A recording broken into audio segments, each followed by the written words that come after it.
All right, fellas. Knicks drop game 5, 102 to 127 in Boston. Coming back home tomorrow for game 5. Tonight, just not nearly good enough. All right. A lot of discussion is going to be had on, the third quarter, and some of it's going to be about the referees. But, I don't like to talk about the refs. We can't control that. They were bad, but whatever. Only thing we can control is how we play. And we did not play nearly good enough. Okay. In the first half, the Knicks, they led by 9. All right. They were coming out, they were playing well, and then, going into half, it's a tie game. This is well within your grasp, okay?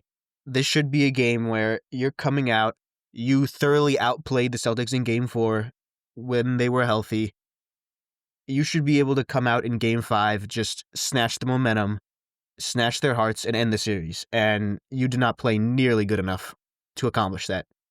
Josh Hart led the Knicks in scoring, 24 points. He had 5 3-pointers, so it's going to be one of the nights where Josh Hart has a really good stat line. But if you really watch the game, those stats are really lying to you because way, way too often was Josh Hart left wide open. And instead of shooting the 3 on a night where he has his shot going, he drives it into the paint to try 7-foot Luke Cornett, who had 7 blocks. I would much prefer the Josh Hart stat line where it's like 6, 8, and 5.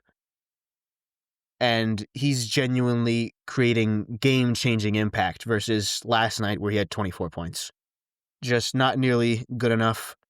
Not a good night for Josh Hart in terms of reading the game, understanding what's going on.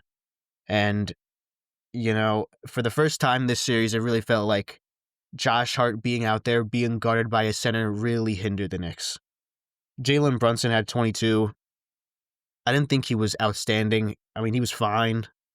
Obviously, fouls out in 33 minutes. It was just a rough third quarter. Some of those weren't fouls, but again, you can't control that. You have to control your energy. You have to control the offense in the third quarter, which just went to die. Just absolutely nothing was run. Just a disgraceful performance offensively in the third quarter. Mitchell Robinson, 13 boards. He did his job. Cat, at some point, you're just going to have to run something for him. You traded Julius Randle and Dante, who made the conference finals last night, for Cat, and you just don't run anything for him. He's just standing there. I remember one play in particular. Cat and Mitch were both inside the arc, okay? And you had Cat in the paint and Mitch in the dunker spot. It's just baffling how you have the greatest shooting big man ever, and this is how you're using him. Okay, he gets up 3 threes.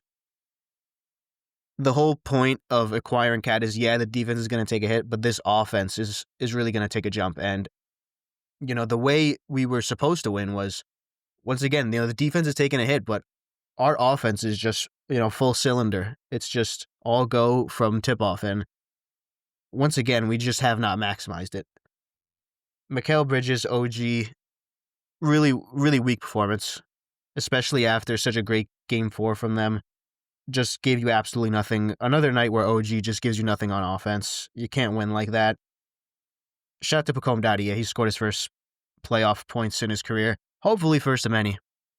In terms of Boston, Jaylen Brown had 26 and 12.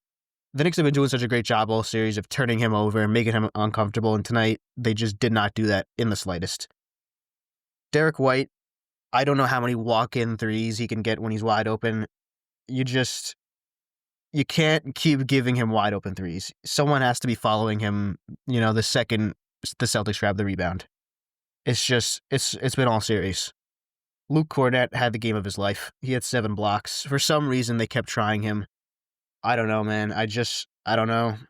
Drew Holiday had his first real impactful offensive game, 14 points. Peyton Pritchard gave you 17 on 5 threes. Pretty much every single Celtic was really hooping for him. Every single one of them had a positive plus-minus except for Porzingis. Hopefully Joe Mazzulla plays him more because he stinks.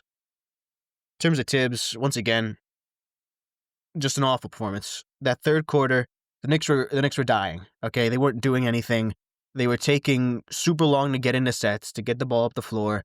And then once you do get into this set with about 8 seconds left, it's nothing really all that inspiring. It's just, maybe it's a pick and roll with Brunson and Hart.